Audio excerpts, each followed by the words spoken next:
Lauren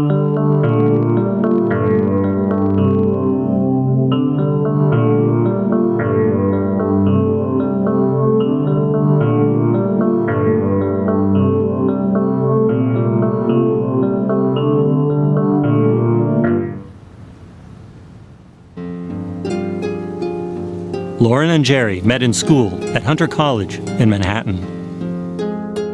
I don't really believe in love at first sight, but I guess this kind of felt like that a little. Lauren, the oldest of 3 children, was born in Merrick, Long Island, where her family lived an idyllic life. Lauren's always been the tough kid in our family. Lauren was independent-minded.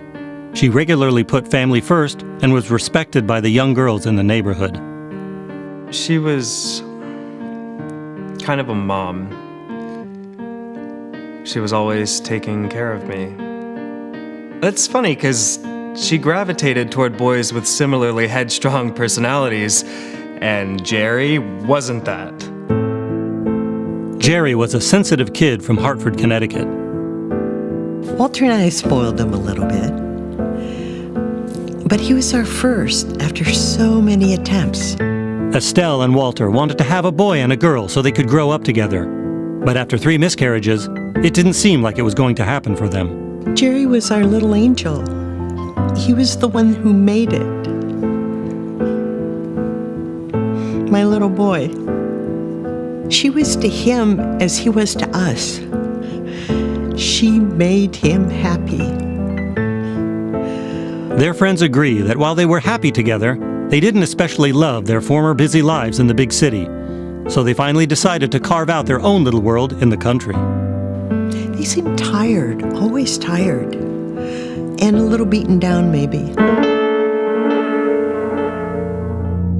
Lauren and Jerry had just purchased this little cottage about a month before the home invasion.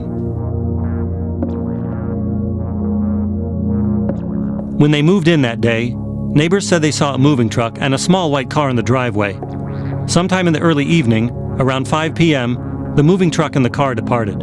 Then the car returned alone about 90 minutes later.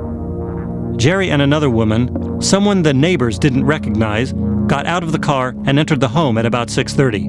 Neighbors described a woman about 5'2" with dark hair, or about half the women in Hamelin. Police checked out the truck rental found on Jerry's credit card bill and traced that back to a small U-Haul shop in Woodside, Queens. I didn't see Mr. Anderling come or go with anyone. The closest we got with that was the security footage of the lot. There was only the back bumper visible of a white car parked just beyond the fence. But the footage wasn't clear enough to ID the car. But police didn't stop there. Knowing that he probably rode off in a white car, and also knowing that a couple of traffic lights stood between the rental lot and the house, we had officers check every traffic camera for a white car, and that's when we caught our first break. Police were able to identify the car as belonging to Rosamund Ilio. Es como que ella me usa para conseguir más amigos en Nueva York cuando tienes un coche, tú sabes. We talked to Rosamund, who said that her daughter Megan had borrowed the car that day, but she hadn't returned it, and she hadn't heard from her since. Esa muchacha es capaz de irse con cualquier chico a Las Vegas, como también irse al monasterio.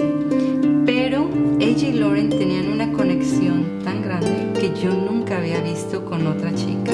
I don't really believe in love at first sight, but I guess this kind of felt like that a little.